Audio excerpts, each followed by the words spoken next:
17절 다시 한번 봅니다. 시작. 선악을 알게 하는 나무의 열매는 먹지 말라. 네가 먹는 날에는 반드시 죽으리라 하시니라. 아멘. 죽으리라. 죽음이라는 무섭죠, 여러분. 죽음이라. 근데 하나님 말씀대로 순종하면 영원히 삽니다. 근데 그 말씀을 변개하거나 다른 말로 다른 데로 따라가면 죽으리라. 죽음이란 말이죠.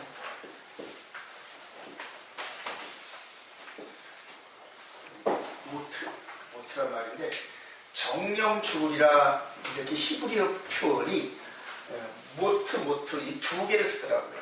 우리가 신약 서신서에 보면은 우리 주님이 말씀하실 때 아멘 아멘 이렇게 말씀하셨잖아요. 그러니까 같은 단어를 두 번 반복하면은 그것이 정령 반드시 이루어진다 이런 뜻이 있더라고요. 모트 죽음인데 저와 여러분들에게는 선택권이 있어요. 죽음을 선택할 것이냐 아니면 영생을 선택할 것이냐 기로에 있어요. 기로에 있는데 저와 여러분들 세대에는 지금 우리 세대인데 두 가지 길이 있는데 죽음, 영생인데 이제 계시록 14장 이렇게 보면은 13장 14장에 보면 죽음의 열기는 짐승의 표를 영생에 이르는 길은 하나님의 표를 이제 결과적으로 표싸움입니다. 일을 봤는데 오늘 우리 토라포 신앙에서 4장에서 봤죠. 가인에게 표를 하시죠. 가인에게 표. 그래서 하나님께서 이 표를 주시는데 그대로 이 말씀의 표를 받은 사람들은 하나님의 일을 받습니다. 할렐루야. 그 말씀이 일을 받는다는 게 이 안에 성령께서 가득 찼다는 그런 의미도 있어요. 흑암 위에 하나님의 영이 수면 위에 운행하시더라. 저와 여러분들이 이 영혼의 몸 안에 흑암으로 즉 마귀의 그 검은색으로 죽음으로 가득 차 있는 이 안에 성령님께서 운행을 하시면서 말씀을 기록하셨다. 믿으시면 아멘. 그 말씀을 순종하는 자는 이 영이 소성을 하고 그리고 변개된 말씀을 따라가면 그 영이 죽음에 이릅니다. 저와 여러분들이 이 선택권이 있는데 오늘 말씀을 통하여 다시 한번 반드시 내가 하나님의 말씀을 선택해서 하나님의 표를 받고 하나님의 일을 받고 마지막 마귀가 짐승의 표로 나를 던진다 하더라도 성령의 도우심으로 반드시 승리하리라. 할렐루야. 그렇게 임하는 저와 여러분 되시길 바랍니다. 자, 오늘 그대로 창세기 2장 17절에 선악을 알게 하는 나무의 열매는 먹지 마라. 네가 먹는 날은 반드시 죽으리라 하시니라. 지금부터 약 6,000년 전에 에덴 동산에서도 이 사건이 동일하게 있었어요. 에덴 동산에서도. 이 사건 이후로 에덴 동산에서도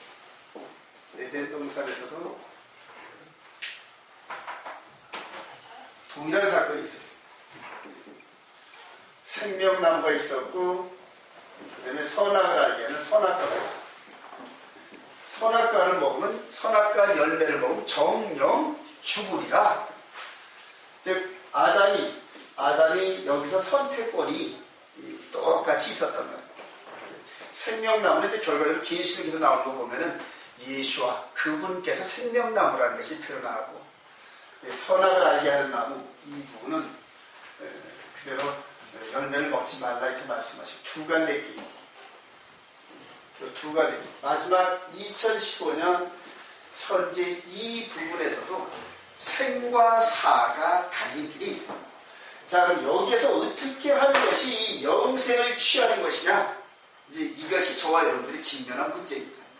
근데 이런 것들을 창조 때부터 이미 말씀을 다 하셔놓고 이 창조 때의 미래에 대한 결말까지도 보여주셨는데 오직 기록되어진 말씀만을 그냥 우직하게 따라가는 자들 그들이 영생이 이를 줄로 믿습니다. 우리 창세기 2장 17절 이 부분에서 하나님 말씀을 주시고 아담과 하와가 에덴 동산에서 이제 막 뛰노는데 우리 창세기 3장에 보면 뱀이 접근해가지고 선악과를 먹으라고 꼬드깁니다.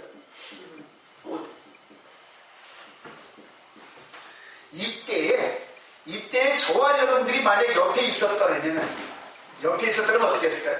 하와 먹으면 안 돼 이랬을 거 아닙니까? 그죠? 막 먹으려고 따이려고 해서 선악과 손에 가는 그때에 저와 여러분들이 옆에 있었다면 아이고 먹으면 안 된다니까 우리가 말렸을 겁니다. 막 말렸을 거예요. 그리고 따가지고 먹으려고 하는 그 찰나에 가서 저와 여러분들이 가능하다면 쫓아가서 손에 있는 선악과를 뺏어서 패대기를 탁 쳤을 겁니다. 옆에 관전하는 사람은 잘 보여요, 여러분. 자, 당사자들에게 그게 안 보여요. 당사자들. 하나님 말씀 먹으면 정령 죽음이라고 했는데, 이 죽음에 대한 이 확신, 이 미래에 대한 확신이 이 선악과를 먹으라고 꼬드길 때는 확신이 안 서 있단 말이에요. 그러니까 경험을 해봐야. 마찬가지지. 저와 여러분들도 지금 이 시대에 저와 여러분들이 이 아담과 하와처럼 살고 있는데, 지금 영적인 존재, 지금 천군 천사들은 저와 여러분들이 어느 걸 선택할 것이냐에 따라서 지금 죽음을 선택하고 가는 그 길을 달려가는 저와 여러분들에게 안 된다니까 그런 식으로 어떻게 한다? 응원한다. 그래요. 정말 영적 싸움. 즉 육신의 껍데기 싸움이 아니라 이 몸 안에 들어있는 영혼의 몸의 싸움인데, 이 영혼의 몸이 하나님의 말씀을 여기에서처럼 고지고대로 믿느냐 안 믿느냐, 이거 싸움이랍니다. 결국은 첫사람 아담은 실패를 했습니다. 자, 그리고 이제 4,000년 후에 우리 둘째 아담이신 예수 그리스도께서 우리 마태복음 2장 3절 이렇게 보면 시험을 3번씩 이기는 이런 장면 속에서 마귀의 꼬드김을 물리치는 그런 장면들이 나옵니다. 자, 6천이 된 지금 이때에 우리 교황께서는 이 연설하는데 예수께서는 십자가에 죽으심으로 실패하셨다, 이런 소리를 해석하고 있더라고요. 정말 미혹된 말들입니다. 광명의 천사를 가장한 적그리스도 진영입니다. 그리고 마귀의 하수. 자, 이 마귀도 영적 존재이기 때문에 직접 나타난 게 아니에요. 누구를 대신해서? 뱀을 통해서 나타났어요. 뱀을 통해서 나타났어요. 자, 이 시대에도 이렇게 지금 6,000년이 지나면서 지금 우리 주님이 재림하신 이 2015년 때도 누구를 통하여서? 똑같은 존재인 뱀을 통해서 미혹을 하는데, 여러분 바티칸이라는 라틴어가 뭐다? 뱀이라는 뜻이에요. 뱀. 바티칸. 정치는 뱀이라는 뜻이 있어요. 그래서 지금 현재의 불확실한 이런 상황들을 기록되어진 원판, 모델하우스를 보면서 묵상을 하다 보면 이 시대가 보입니다. 우리가 보지 못했던 에덴 동산에서 우리의 조상을 꼬드겼던 뱀이라는 이 존재가 이제 똑같은 모습으로 영적인 모습으로 나타나면서 뱀이라는 존재가 우리에게 드러나는데, 이 바티칸이라는 이 존재가 로마 교황청을 통하여서 그들이 마지막 때 미혹이 나타납니다. 계시록 공부하면 이런 부분들이 이제 확실히 눈에 보입니다.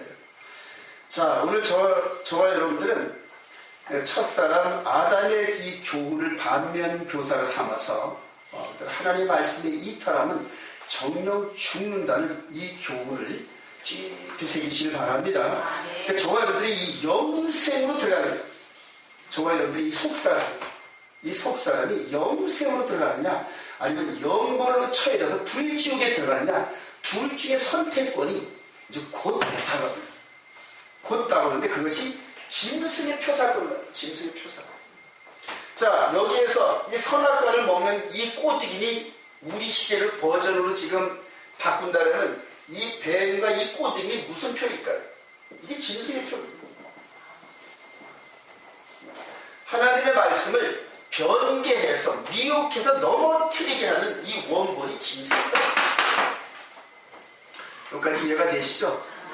그래서 짐승의 표가 뭐 베리치리니 머리에 여러 설들이 많이 있는데, 예, 그 어떤 도구로 나타난다 하더라도 이 말씀의 중심에 서 있는 사람은 그때가 되면 아 이게 짐승의 표구나. 그대로 본능적으로 하는 거예요. 본능적으로.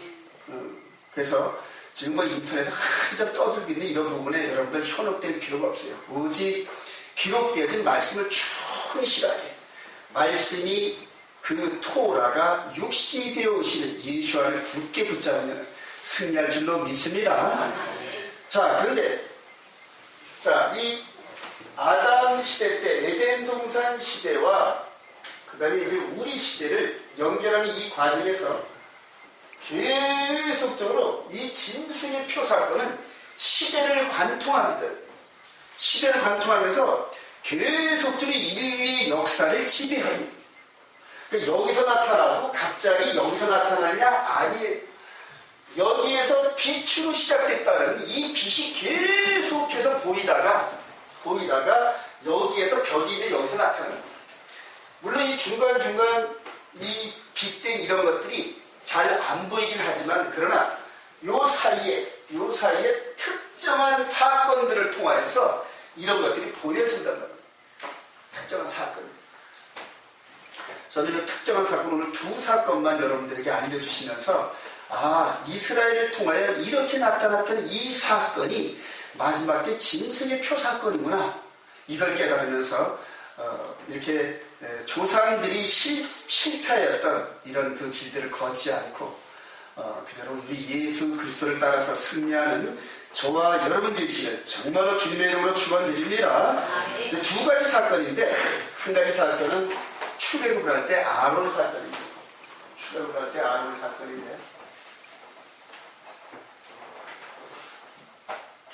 자, 출애굽은 지금부터 약 한 3,500년 전입니다. BC 35년. 애굽에 살던 이스라엘 백성들 장정만 60만 명을 이끌고 모세를 통해 나오는데 이때 시내산에서 있었던 사건입니다.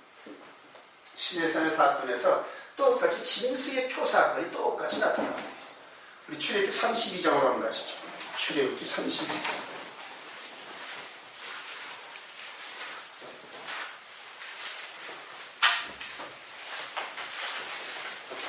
우리 출애굽기 32장 1절로 6절까지 한번 교독하겠습니다. 얼마 안 되니까 합독할까요? 출애굽기 30장 백성이 시작. 백성이 모세가 산에서 내려오니 거림을 보고 모여 백성이 아론에게 아르게 일어나라 우리를 너희를 인도할 신을 만들어 이 모세 곧 우리를 애굽 땅에서 인도하는 사람은 어찌게 되는지 알지 못하니 아론이 그들에게 이르되 너희 아내와 자녀의 뒤에서 근고를 빼어 내게로 가져오라. 모든 백성이 그 주에서 근고를 빼어 아론에게로 가져오라. 아론이 그들의 손에서 근고를 받아 부어서 조각하고 쓰며 송아지 형상을 만들어 그들이 말하되 이스라엘에 있는 너희를 애굽 땅에서 인도하여낸 너희의 신보다 한다. 아론이 보고 그 앞에 제단을 쌓고 이에 아론이 공표하여 이르되 내일은 여호와의 절이니라 하리라. 이튿날에 그들이 일찍 일어나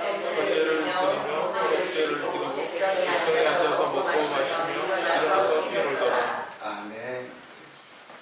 출애굽기 시내산에서 아론이 모세가 시내산에 말씀을 받으러 올라가는 사이에 그래서 지도자가 없어지니까 불안하기 시작합니다. 40일이 돼서 내려오질 않으니까 아이고 100% 죽었어. 40일 동안 그 광야 뜨거운 데서 물도 안 마시고 그대로 밥도 안 먹고 했으니까 인간적인 생각으로는 100% 죽음. 그대로 광야의 그 뜨거움은 제가 이번에 가서 이렇게 경험을 해보니까 우리나라의 여름 날씨 그거에다가 한 곱하기를 하나 정도 더 하면 되겠더라고요. 엄청 뜨겁더라고요. 아주 뜨거워가지고 그냥 바깥에 서 있으면 사람이 말라 쪄드는 것 같은 그런 느낌이에요. 그 시내산에 거기 풀 한 폭이 없는 그 산에 올라가서 40일 동안 있다가 안 내려왔으니 밑에 있는 백성이 생각할 때는 당연히 죽은 겁니다. 모세는. 자, 그래서 새로운 리더를 만들자 이렇게 해가지고 첫 번째 만든 게 금송아지를 넣어요. 자, 두 번째 절기를 만들어요. 절기. 자, 금송아지를 만들어서 이 금송아지는 애굽에서는 신입니다. 신 중에 신입니다. 애굽에서. 이 절기는 애국에서 지내던 이방절기입니다. 이들이 이 애국에서 430년 동안 살면서 애국의 절기에 몸이 쩔어 있는 상태입니다. 이제 출애굽을 한 지 이제 1년 정도밖에 안 됐는데 옛 습관이 그대로 남아있단 말입니다. 그 삶의 이 사이클 이것이 그대로 남아있다. 저와 여러분들이 가을에 추석 때가 되고 구정 때가 되면 뭔가 몸이 벌써 반응을 하듯이 이 절기가 되면 인간은 반응하게 되어 있습니다. 그래서 금송아지를 만들고 절기를 바꿨습니다. 절기를 바꾸고. 그리고 이 영향력 하에서 아론의 그 영향력 하에 있던 모든 사람들이 이 철학과 이 금송아지와 절기에 대한 이방 철학관을 이기지 못하고 광야 40년 동안에 여호수아 갈렙만 빠져나오고 여기서 빠져나오고 다 죽어버렸어요. 60만 3,550명 중인데 물론 이 안에는 이제 모세와 아론이 이 사람들이 있겠죠. 이들이 다 광야에서 멸망당하는데 멸망당한 게 뭐다? 하나님의 말씀에 불순종한다. 그러니까 한번 잘못되어진 철학관이 그 마음 안에 꽂혀버리니까 그 다음부터 하나님 말씀을 아무리 집어넣어도 안 된다. 즉 이 안에 먼저 마귀가 그 사상을 지배했단 말이에요. 하나님 말씀을 믿지 않았습니다. 믿지 않으니까 순종을 안 하고 히브리서 3장 마지막 절에 보면 이들이 왜 멸망당한지 이유가 이들이 순종하지를 못했는데 왜 순종하지 못했다? 믿지를 못한다. 그러니까 믿음이 안 들어오고 그래서 하나님 말씀이 40년 동안 임할 때마다 불평불만 이래서 불평이고 저래서 불평이고 그리고 계속 우상을 섬기기를 원하고 이런 식으로 광야 40년 동안에 자기들의 믿음의 고백대로 메뚜기처럼 다 죽어버렸어요. 즉 이 아론이 만드는 금송아지와 바뀐 절기 따라가다가 정말 멸망합니다. 여기까지 이해가 되시면 아멘. 아멘. 자, 이후로 또 이제 우리 열왕기상을 한번 봐봅시다. 열왕기상 12장인가요?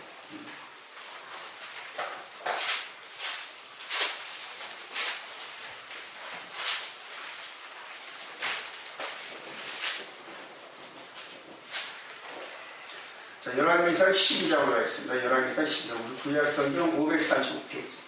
이제 모세 때로부터 약 한 700년 후의 사건입니다. 모세 때로부터. 열왕기상 12장 25절부터 끝절까지 갑시다. 한 절씩 교독합니다. 여로보암이 에브람 산지에 세겜을 건축하고 거기서 살며 또 거기서 나와서 분회를 건축하고 만일 이 백성이 예루살렘에 있는 여호와의 성전에 제사를 드리고자 하여 올라가는 이 백성의 마음이 유다왕 된 그들의 주 르호보암에게로 돌아가서 나를 죽이고 유다의 왕 르호보암에게로 돌아가리로다 하고 이에 대해서도 금송아지를 만들고 그에게 말하기를 너희가 다시 예루살렘에 올라갈 것이 없다. 이스라엘의 너희를 너희에게 지키라 하고 하나는 베델에 두고 하나는 단에 둔지라.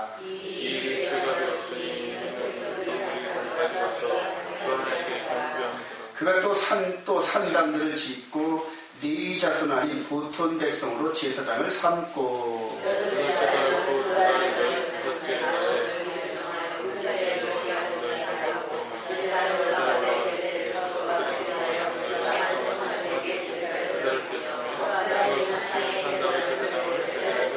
같이 봅니다. 그가 자기 마음대로 정한 달 곧 8째 달 너 이스라엘 자손을 위하여 절기를 정하라. 베델의 싸움. 아멘.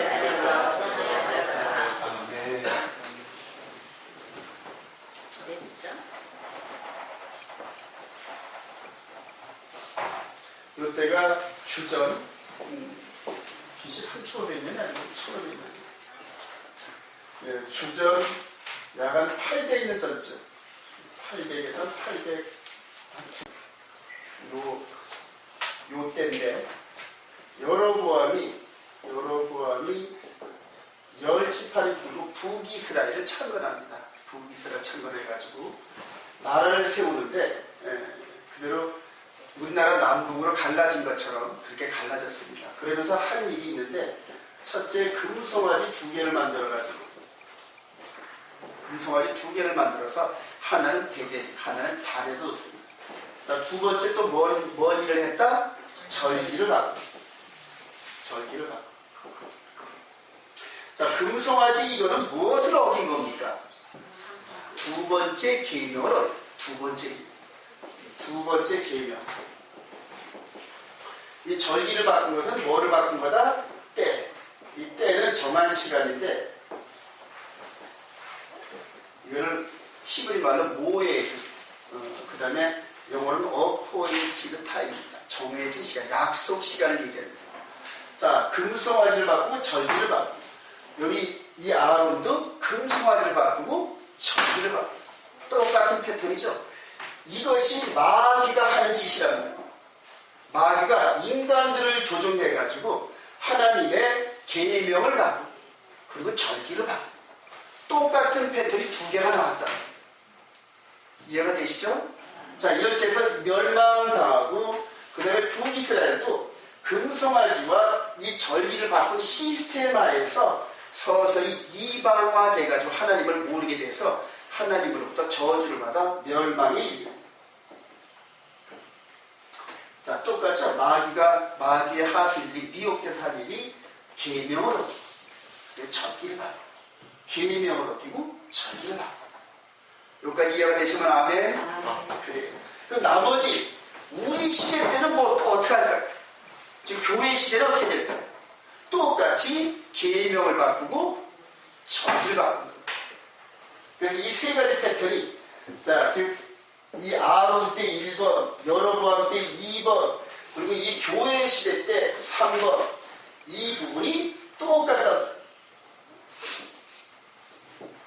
그래서 우리 시대 때에 계명을 바꾸고 절기를 바꾸는 세력을 찾아내면은 바로 마귀의 하수인들이 누구인지 판명된다. 이해가 되시면 아멘.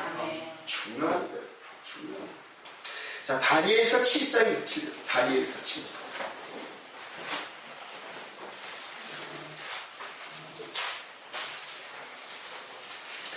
다니엘서 7장.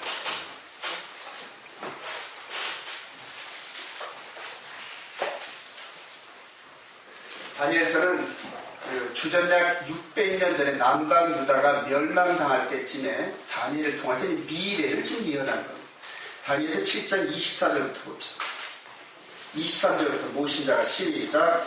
모신자가 이처럼 이르되 넷째 짐승은 곧 땅의 넷째 나라인데 이는 다른 나라와는 달라서 온 천하를 삼키고 발과 붓으로 틀릴 것이며 그 열보는 그 나라에서 일어날 열하며 그 중에 또 하나가 일어나니 그는 먼저 있던 자들과 다르고 또 새 왕을 복종시킬 거며 그가 장차 지극히 높은 신을 말로 대적하며 또 지극히 높은 신 위에 성도를 괴롭게 할 것이며 그가 또 때와 법을 고치고자 할 것이며 성도들은 그의 손에 붙임받아 한 때와 두 때와 반 때를 지내리라.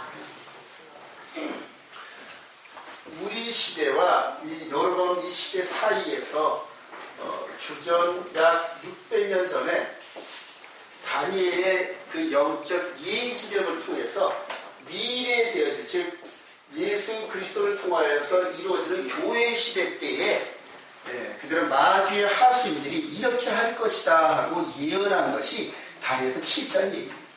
그 이제 넷째 나라 이런 부분들은 나중에 한번 따로 공부할 텐데 간단하게 요약을 하면은 다니엘 때부터 시작해서 바벨론, 그 다음에 페르시아, 헬라, 로마 제국 이것이 4번째 나라입니다. 로마 제국이 4번째 나라입니다. 로마 제국으로부터 작은 뿔이 나타나는데 로마 제국 안에서 생성된 로마 카톨릭을 얘기하는 거예요. 로마 카톨릭에 의해서 뭐가 바뀌어진다? 때와 법을 바꿔요. 우리 다니엘서 7장 25절에 때와 법을 곤치고자 한다. 즉 여기서 때와 법은 뭐 우리 앞에서 보는 즉 뭐다? 때는 절기를 바꾸는 거예요. 이 때가 이제 히브리 말로 제만입니다. 제만 해가지고 이렇게 바뀌는 건데 이게 어포인트 타임으로 정한 시간을 얘기하는 거예요. 또 법을 바꾸는데 법은 다트라 해가지고 그래도 다트인데 이것이 계명입니다. 그래서 때와 법을 바꾸는데 앞에 두 사건, 금송아지 계명을 바꾸고 그 다음에 절기를 바꾸고 똑같은 패턴으로 금송아지 계명을 바꾸고 그 다음에 절기를 바꾸는 이 패턴 하에서 때와 법이니까 계명을 바꾸고 절기를 바꾸는 이 시대, 교회 시대의 세력을 찾아내는데 아무리 눈을 씻고 찾아봐도 로마 카톨릭 외에는 없어요. 제가 이것을 몇 년 동안 찾아봤어요. 물론 요즘에 이슬람권에 대해서 얘기도 하곤 하지만은 그러나 이슬람권은 정확하게 다니엘서에서 언급한 거기에 충족하지를 못합니다.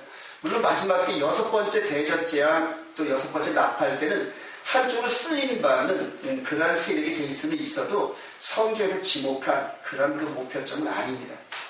결과적으로 이 로마 카톨릭을 통하여서 주후 2000년 동안 기독교 2000년 동안에 하나님의 때와 법이 바뀌었는데 그 때가 바뀐 법이 바뀐 것이 계명을 바꿨는데 두 번째 계명 우상 섬기지 말라 이걸 빼버리고 네 번째 안식일을 세 번째 계명으로 바뀌어서 주일로 바꿨고 이런 식으로 해서 바꾼 세력이 로마 카톨릭인데 그리고 그 안에서 500년 전에 마틴 루터와 칼빈을 통하여 개혁되었다 하고 나온 이 개신교 그룹도 완전하게 그들과 결별하지 못하고 일요일 예배를 끌어안고 나와서 아직 개혁 중에 있는 그런 주의라고요.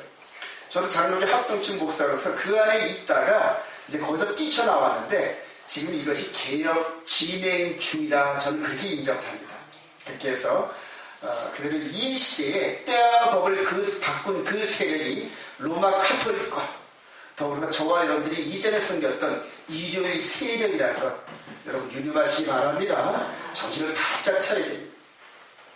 자, 이런 식으로 해서 창세기 때 아담에게 주어졌던 선악과 계명 먹으면 정령 죽으리라 이렇게 시작되었던 이런 부분들이 계속적으로 역사 속에서 계속 나타납니다. 두 가지 법으로 계속 나타나면서 정령 죽으리라 아론 그 안에 있었던 604,550명의 광야에서 정령 죽어버려요.